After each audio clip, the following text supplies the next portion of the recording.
E aí eu posso vir aqui e fazer um monte de interpretação mirabolante, forçar a barra pra cacete, pra parecer inteligente e pra parecer genial, né? Olha, isso aqui tá na letra do Linkin Park, olha isso aqui. Cara, eu estaria aqui enchendo linguiça e estaria fazendo vocês de idiotas, né?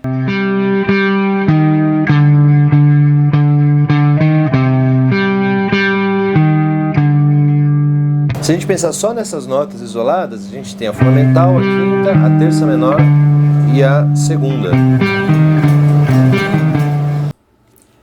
Salve meus amigos, sejam bem-vindos a mais um vídeo do canal Vida Interior. Tem um certo tempo que eu não consigo chegar aqui, né, que eu não apareço aqui com um vídeo novo, porque muitas ocupações, eu estou traduzindo um livro, estou com um canal de perfumaria, não sei se vocês sabem, estou com um canal chamado Cheirinho no Cangote, e dentro das possibilidades eu coloco ali um vídeo sobre perfumaria, vou deixar o link na descrição, caso vocês queiram conhecer. Hoje é um vídeo muito especial, porque ele tem a participação de um amigo meu, que ele vem aqui nos brindar com a presença dele, a presença ilustre, né, do meu amigo Rafael Ferraz. No final do vídeo vocês vão ver o que ele preparou pra gente, né? Aqui eu vou fazer uma introdução sobre o assunto, que é uma análise da letra da música In The End, do Linkin Park. Aqui eu vou fazer uma coisa que eu vou falar da minha frustração em não poder fazer um vídeo da maneira como eu realmente gostaria, né? Porque assim, eu comecei a montar um roteiro. Deixa eu mostrar o roteiro aqui pra vocês, veja. O roteiro que eu montei aqui pra vocês. Eu comecei a estudar, né? Eu ouvi a letra da música na academia, comecei a pensar nos temas, né? Comecei a identificar ali algumas coisas na letra, né? E aí me surgiu a ideia de fazer esse vídeo. Comecei a estudar esses temas que eu estava supostamente identificando ali na letra, né? E montei esse roteiro aqui, ó. Azar, destino, fatalismo. Azar, destino, determinismo, niilismo, pessimismo, fatalismo. Então, só que qual é o detalhe? Quando eu parei, meus amigos, para analisar a letra, eu vi que a letra, ela não é tão profunda assim, né? É uma letra muito mais simples. Então, para eu vir aqui e começar a expor todos esses detalhes aqui, que eu comecei a fazer o roteiro, né? Porque todos esses temas, eles estão interligados, né? Inclusive, ó, isso aqui é um método que eu uso na minha técnica de estudo, né? Para fazer resumos por palavra-chave. E eu ensino isso a você fazer exatamente assim no meu curso de técnicas de estudo, né? Quem quiser conhecer, tá o link aqui na descrição. Eu ensino você a fazer isso aqui. Isso aqui é uma maravilha para o estudo. Então, assim, se eu começasse esses temas aqui, eles são todos interligados. Todos interligados. E aí eu posso vir aqui e fazer um monte de interpretação mirabolante, forçar a barra pra cacete, para parecer inteligente e para parecer genial, né? Olha, isso aqui tá na letra do Linkin Park, olha isso aqui. Cara, eu estaria aqui enchendo linguiça e estaria fazendo vocês de idiotas, né? A letra do Linkin Park ela é muito mais simples do que parece. E para eu explicar essas questões aqui, só para falar do azar é um curso inteiro. Só para falar do destino, da concepção filosófica do destino, na história da filosofia, é um curso inteiro. Só para falar do fatalismo, é um curso inteiro. Para falar do determinismo também, você bota aí várias aulas de 1 hora, 1h30. Se você vai também nos textos do niilismo, do pessimismo, uma corrente imensa. Então, meus amigos, aqui eu não quero fazer ninguém de idiota e não quero parecer muito inteligente enganando vocês. Então, se eu for seguir esse roteiro aqui do jeito que eu preparei, vai ser um vídeo de 50 minutos, de 60 minutos, dando aula sobre esses assuntos, só que eu não poderia fazer uma ponte com a letra do Linkin Park, porque eu estaria forçando a barra. Você está entendendo o que eu quero dizer? Eu estaria forçando a barra, né? E posando aqui de gostosão, né? Que vê sentido filosófico em tudo que existe na cultura pop, né? Não, esse não é o meu papel aqui. O que eu posso fazer aqui é pincelar algumas ideias, né? Pincelar algumas ideias que a gente vê presente na letra, realmente, sem forçar uma interpretação, tá? Então, em um dia, deixa eu botar aqui o roteiro, o resumo do estudo. Se um dia vocês quiserem que eu exponha detalhadamente a concepção filosófica do azar, né? Aqui, ó, já tem Demócrito, já tem Aristóteles, né? Henri Bergson, entendeu? Para falar da concepção filosófica do destino, a concepção, o destino versus o determinismo, né? Tudo isso aqui, se vocês quiserem um dia que eu explique, eu posso fazer um vídeo explicando aqui para vocês, né? Um vídeo para cada tema, né? Já me pediram para falar do niilismo, né? Posso fazer um vídeo aqui. Mas enfim, vamos dar uma olhada na letra.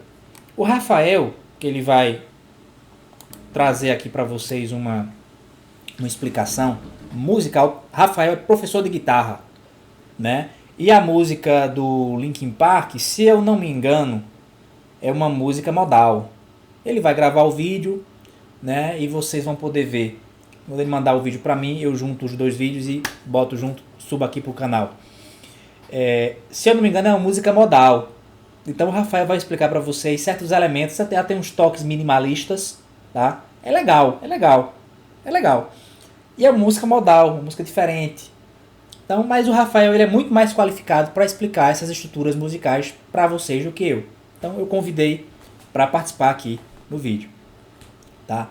Agora, uma coisa que a gente vê na letra do Linkin Park é essa inquietação diante do tempo, né? O tempo realmente não existe, eu digo, não existe nenhum historiador da filosofia, nenhum autor na história da filosofia, nenhum filósofo, nem mesmo um teólogo. Eu não conheço nenhum tipo de filosofar possível que não se inquiete diante do tempo. O tempo, ele é, na minha compreensão, o tema filosófico, a questão filosófica mais importante, mais marcante, mais presente, mais perene, mais misteriosa, que envolve absolutamente todos os períodos da filosofia.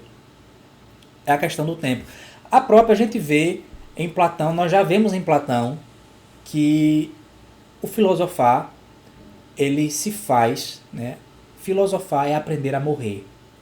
E aprender a morrer é justamente, né, a concepção da passagem do tempo, a finitude. Então, nós vemos aqui na letra do Linkin Park, aqui eu estou com a letra aqui diante de mim, ele fala "One thing I don't know how", né?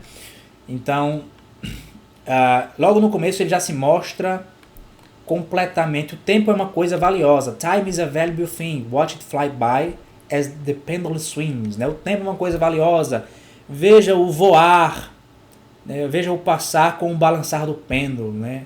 Observe a contagem regressiva até o fim do dia. O relógio faz a vida passar. It's so unreal. Você não prestou atenção. You didn't look out below. Watch the time go right out the window. Trying to hold on and you didn't even know. I wasted all just to watch you go. Né? Você não prestou atenção. Observe o tempo se esvaziar, né? O tempo passar através da janela, tentando me manter firme. Nem mesmo sabia que desperdicei tudo isso só para ver você partir. Né? Então, essa frustração pela impermanência. Né? Eu escrevi um texto uma vez, brincando, que veja como o tempo é um tema tão caro para a filosofia e também para a literatura. Tem um texto que eu escrevi, esse texto só está disponível no meu Instagram, porque a revista na qual eu publiquei esse texto, ela não está mais no ar, né? Que é uma revista lá do Piauí. Eu não me lembro o nome da revista, infelizmente. Eu publiquei esse texto lá em 2019, que é umas provocações que eu faço com a concepção de tempo e eternidade em Borges, Jorge Luiz Borges. Aqui, né? Eu tenho a coleção completa de Borges e eu faço umas provocações sobre o tempo, né? A partir do seu primeiro livro publicado, que você vê realmente Borges era um poeta de mão cheia, poeta absolutamente genial, que é aquele livro Fervor de Buenos Aires. Então eu fico ali só nos contornos de Fervor de Buenos Aires, brincando com essa concepção de tempo e eternidade que a gente vê nos poemas dele. E no texto, inspirado em Borges, eu digo, né, que inspirado em Borges, inspirado em Heidegger, a grande angústia humana é o ser em condição. O ser tem a ânsia pela eternidade, mas ele se angustia porque ele percebe que o que ele tem diante de si é a finitude, é o efêmero. Então o ser, ele anseia pelo efêmero, ele anseia pelo infinito, mas ele experiencia o efêmero. A gente vê isso aqui. Conseguimos ver isso na letra do Linkin Park sem forçar a barra, tá? Só que uma coisa que me chama mais a atenção, por isso que eu comecei a montar esse roteiro, eu pensei aqui em falar do fatalismo, né? Porque assim, o que é destino, azar, determinismo e tempo? São coisas que estão além da condição humana. São as coisas que submetem a condição humana numa perspectiva cosmológica, né? A partir do problema cosmológico, a condição humana, o homem em sua finitude, o homem aqui presente, o homem diante do mundo, começa a surgir questões de ordem moral. Então, o macro, ele influencia o micro. Pensamos assim dentro dessas chaves, né, de interpretação. Então, são problemas de ordem cosmológica que influenciam também problemas de ordem moral. Primeiro um, depois o outro. Só que quando a gente fala em niilismo, quando a gente fala em fatalismo, a questão da a passagem do tempo para o fatalismo ela é essencial. Mas quando a gente fala também, né, de pessimismo, nós estamos falando, em essência, de um estado de espírito. Nós estamos falando de uma condição, de uma percepção do ser em relação ao mundo, né? É um tipo de ânimo, um estado do espírito. Esse estado de espírito ele está presente aqui, sim, na letra do Linkin Park, quando ele fala, principalmente é mais marcado no refrão, quando ele diz I tried so hard and got so far, but in the end it doesn't even matter. I had to fall to lose it all, but in the end it doesn't even matter. Eu tentei tanto e cheguei tão longe, and got so far, but in the end it doesn't even matter. Mas no final nada disso importa, né? Isso não importa. Eu tive que cair e perdi tudo, mas no fim das contas, but in the end, it doesn't even matter. Essa apatia, o fatalismo, vejam, o fatalismo ele também é um tema muito complexo na história da filosofia. É um tema, o fatum, né? O que é fatum em latim? Fatum significa, a gente pode traduzir ao pé da letra como predito, o que foi predito pelo oráculo. Então quando você lê os textos no teatro, nos textos de poesia, quando há a figura de um oráculo, o que o oráculo prediz é um fatum, né? A gente vê muito nas metamorfoses de Ovídio, quando aparece um oráculo, né? A gente vê Tiresias nas metamorfoses, na Eneida. O que Tiresias diz para Enéas no canto 6 da Eneida, quando ele vai para o submundo buscar o seu pai Anquises para ele ver, né? E Anquises, né? Anquises ali ele faz às vezes, eu me confundi, Anquises faz às vezes do Tiresias, né? Tiresias é o Odisseu que vai buscar na Odisseia, né? Anquises ali ele incorpora a figura do oráculo e ele dá o fatum, ele diz o que vai passar, né? Qual vai ser a fundação de Roma, a fundação da nova Troia, Roma. Aquilo é um fato, né? Então a passagem do tempo ela é muito importante para essa questão do fatalismo, né? É a expectativa do que está por vir. Só que, além do mundo antigo, tem também a discussão do fatalismo, que ela envolve também a liberdade da condição humana. Como é que é a ação humana? Então, tem um texto muito importante que ele aborda essa questão, que é justamente uma troca de correspondência entre Leibniz e Clarke. A correspondência entre Leibniz e Clarke. E tem um texto ali, eu acho que é o quarto ou é o quinto texto. Acho que é o quinto texto da correspondência entre Leibniz e Clarke. Que Leibniz ele fala de 3 tipos de fatalismo. Um deles é o fatalismo estoico e o outro é o fatalismo cristão. E esse fatalismo estoico é uma necessidade de uma resignação frente às coisas que acontecem, né? É aquela paciência estoica, né? Ou seja, você não se perturba pelo que aconteceu, porque você sabe que não tem o que fazer, né? O fatalismo cristão, nesse sentido, o fatalismo cristiano, né, o Leibniz ele põe o termo em latim, ele é um fatalismo assim, que para além dessa paciência estoica, para além dessa resignação frente à impossibilidade de mudar o inevitável, porque isso é o fatalismo, isso é o fado, é a inevitabilidade de se mudar o que vai acontecer. Né? Às vezes a gente pensa que isso é o destino, não, mas para a compreensão filosófica da história da filosofia do destino, o destino não é isso. Não é a inevitabilidade do que vem a acontecer. Isso é o fatalismo, isso é o fatum, é o fado. O destino é a soma das ações humanas. É a configuração que a realidade e a previsão futura daquele homem se toma a partir do encadeamento das suas ações. Isso é o destino para a filosofia. Mas, como eu vinha falando, o fatalismo, esse fatalismo cristão, não é apenas a paciência e a resignação de aceitar o que vai acontecer pela impossibilidade de mudança. Mas também, isso é um pouco do amor fati, né? Mas, do amor fati nietzschiano, mas é a certeza, é a aceitação dessa inevitabilidade, dessa impossibilidade de mudança, porque isso faz parte da providência divina. Então, há uma mudança de ânimo. Porque o fatalismo ele é muito, muito próximo do pessimismo. E esse pessimismo a gente vê presente aqui na letra do Linkin Park. Essa incapacidade a tudo que eu fiz, quando chega no final, in the end, it doesn't even matter. Eu perdi tudo, mas no final não importa. Isso é um pouco desse fatalismo, que ele se comunica com o pessimismo. Né? E ainda assim, o pessimismo, como é que a gente pode resumir o pessimismo em pouquíssimas linhas? O que a gente chama de pessimismo natural. Também é um estado de espírito, também é uma forma de olhar o mundo, incapaz de ver no mundo qualquer tipo de, chamemos, o mundo é mal por essência e substancialmente mal. E o mundo, ele é impossível que ocorra reformas significativas e substanciais no mundo, mudanças positivas.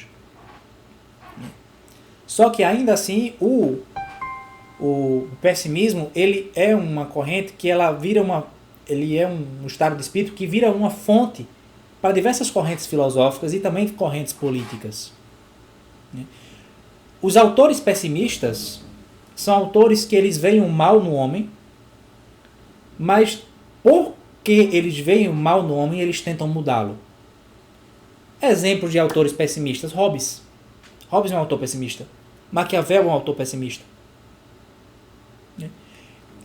Eles veem, por isso que aquelas interpretações que dizem que não existe nenhum tipo de pensamento ético, não existe um pensamento normativo em Maquiavel, quem diz isso não entendeu nada sobre Maquiavel. Maquiavel propõe uma mudança do homem. Maquiavel ele é profundamente pessimista, ele vê a natureza humana com muitos problemas. Mas tudo que ele escreveu era uma proposta de mudança, proposta de reforma do homem. De reforma da política, de reforma das instituições entre aspas, né? Porque essa palavra não existe. Reformas dos modelos políticos, mas ele é um autor pessimista. Né? Então, aqui na letra do Linkin Park, estou olhando aqui para a tela do meu computador, procurando a letra aqui, é esse desânimo, né? Things aren't the way they were before. As coisas não são mais do jeito como elas eram antes. Né? No pessimismo tem muito desse desencantamento. E são temas que eles acabam se comunicando, às vezes de maneira muito intrínseca, que não tem como você separar. Isso aqui é pessimismo, isso aqui é fatalismo. Às vezes não tem como. Porque ambos são estados de espírito e ambos têm muitas semelhanças substanciais. Então, há esse desencantamento frente ao mundo. Há esse desencantamento frente à inevitabilidade das coisas.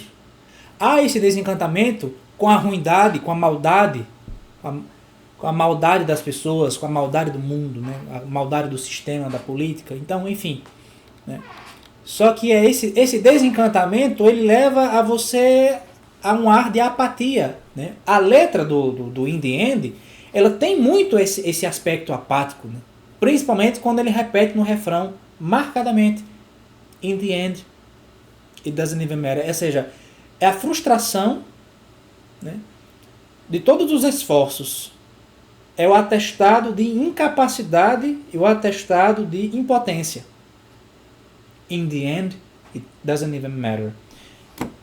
Bem, eu acho que essas são as pinceladas que a gente pode dar, né, a respeito.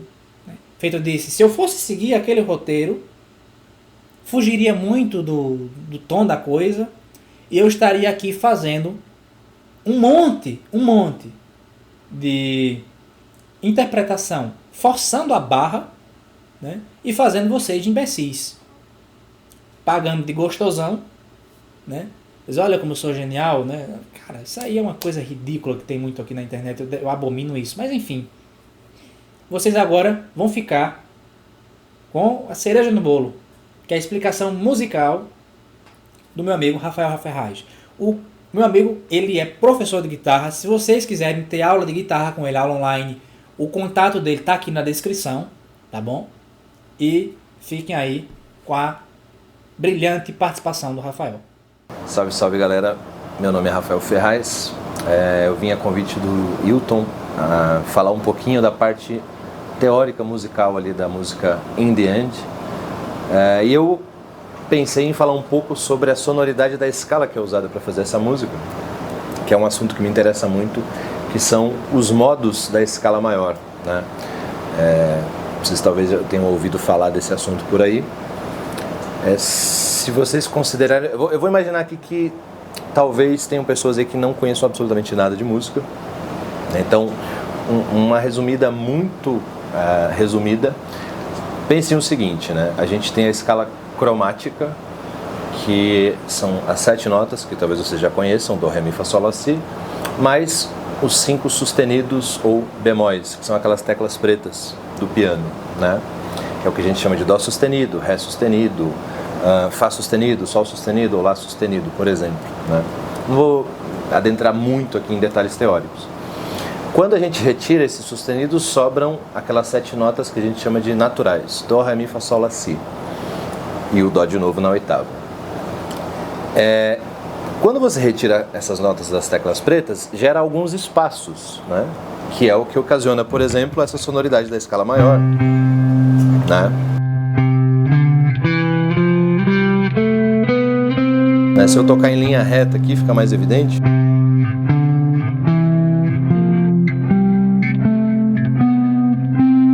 Vocês percebem que tem alguns momentos que eu pulo uma casa e tem alguns momentos que eu toco a nota do lado, né? Por exemplo, Dó, Ré, Mi, o Fá está do lado aqui, Sol, Lá, Si e o Dó está do lado do Si.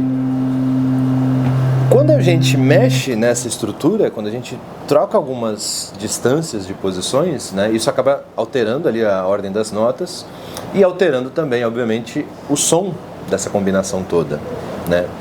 A escala que é usada na música In The End é o que a gente chama de escala menor, ou nesse contexto, quando a gente fala de música modal e não música tonal, é o modo eólio. A primeira coisa que é observar é o resultado que isso dá, né, dessas alterações. Então, por exemplo, a escala maior, eu vou colocar uma base aqui de fundo.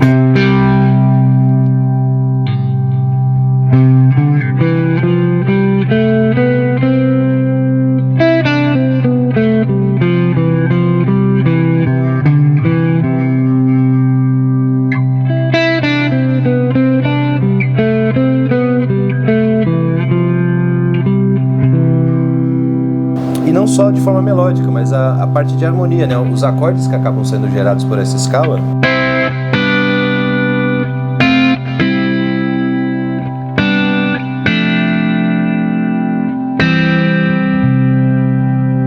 quando a gente faz aquela alteração das notas, e nesse caso do modo eólio, a gente altera o 3º grau, o 6º grau e o 7º grau. Pensem assim, Dó, Ré, Mi, Fá, Sol, Lá, Si. Pensem como 1, 2, 3, 4, 5, 6, 7, né? Sendo o Dó o 1. O eólio vai alterar o 3º grau, o 6º e o 7º. Então, aonde eu tinha, por exemplo, a nota Mi, eu vou ter um Mi bemol. Eu vou descer essa nota meio tom. Onde eu tinha a nota Sol, a nota Lá, eu vou ter um Lá bemol.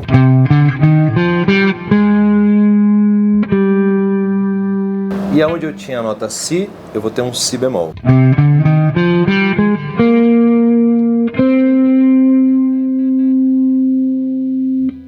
Essas alterações fazem com que isso aqui tenha um som completamente diferente da escala maior, né? São 3 alterações no fim das contas, então vai gerar sonoridades como essa, por exemplo, né?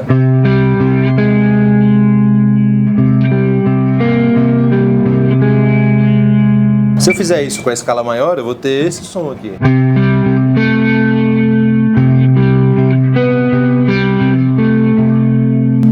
Usando a sexta maior ou a sétima maior. No caso do modo eólio, a gente tem sexta menor e sétima menor, né? Além da terça menor também. Algumas melodias que eu lembro aqui de cabeça que usam esse modo, né? Ele também é bastante usado em trilhas, né? Por exemplo, a trilha do filme Halloween, ele usa isso aqui, né? A gente tem a quinta e a fundamental, e depois ele coloca essa sexta menor, né? Só que ele continua a melodia.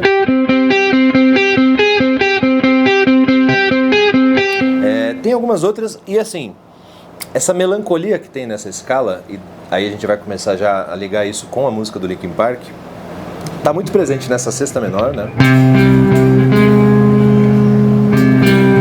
Vocês pensem numa sonoridade de um acorde menor.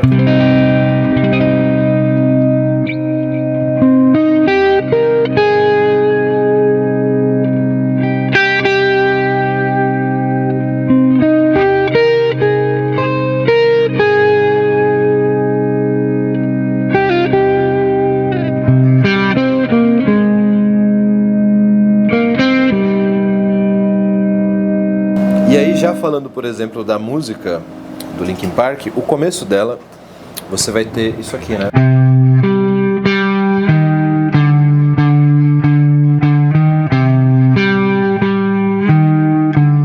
E aí a voz aparece fazendo. E depois o outro cara começa a cantar aquela parte mais em formato de rap. Mas essa nota já aparece logo de cara na música, ele repete essa melodia algumas vezes. E ela permanece usando essa escala até o fim, ele não faz nenhum tipo de variação quanto a isso, é a mesma escala. E uma coisa legal de pontuar também é que assim, essa melodia do início, por exemplo, né?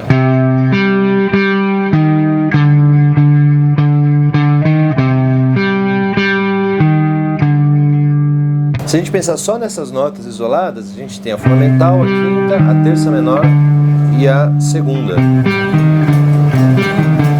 Só que tem um acompanhamento por trás, né? O baixo, enfim. Então, por exemplo, quando você coloca um outro baixo de acompanhamento, isso altera aquele intervalo naquele momento, né? Então, por exemplo, isso aqui é uma quinta, a nota Sol, pro Dó. Né? Quando entra um Lá bemol, por exemplo, vira uma sétima maior. E uma das características da música quando ela é modal e não música tonal é justamente meio que ficar flutuando ali naquele tipo de sonoridade. A música modal ela tem por característica a ausência de tensões e resoluções, né? A característica dela está justamente na sonoridade da própria escala e o que acontece em volta disso, né? Teve alguns exemplos que eu dei aqui, mas tem N outros exemplos, e nem sempre é usado para músicas tristes ou melancólicas, né? Um exemplo que eu lembro que usa essa mesma sonoridade é o exemplo da trilha do filme Um Tira da Pesada, que, por exemplo, seria isso aqui, né?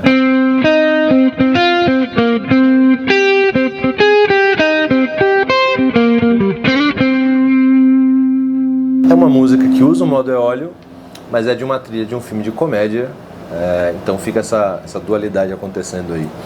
É um caso curioso, né? É um modo que é muito associado com questões mais tristes ou melancólicas ou mais densas, só que nesse caso aqui o compositor conseguiu fazer um tema que transcende um pouco isso, né? Mas é isso, essa escala, ela... não sei dizer se o Linkin Park pensou em tudo isso, né? Mas eles, talvez de forma intuitiva, sabiam usar essa densidade dessa escala, essa melancolia desses intervalos para casar perfeitamente com a letra da música. Eu queria agradecer ao Wilton por esse convite, por falar um pouco sobre isso, que é um assunto que eu gosto bastante. E fica o convite aí para quem quiser estudar guitarra ou quiser saber mais sobre esse tipo de assunto, né? Eu vou deixar o e-mail aqui aparecendo para vocês, só entrarem em contato. E é isso. Obrigado, Wilton. Obrigado aí a todos do canal do Wilton. Fiquem todos com Deus. Até a próxima. Muito bem, eu espero que vocês tenham gostado do vídeo, né? Procurem o Rafael, sigam ele nas redes sociais, deixem sugestões, o que é que vocês acharam? Vocês gostaram desse modelo? O que é que vocês acharam? A gente pode trazer mais vídeos assim também, tá bom, pessoal? Vou ficando por aqui e até a próxima.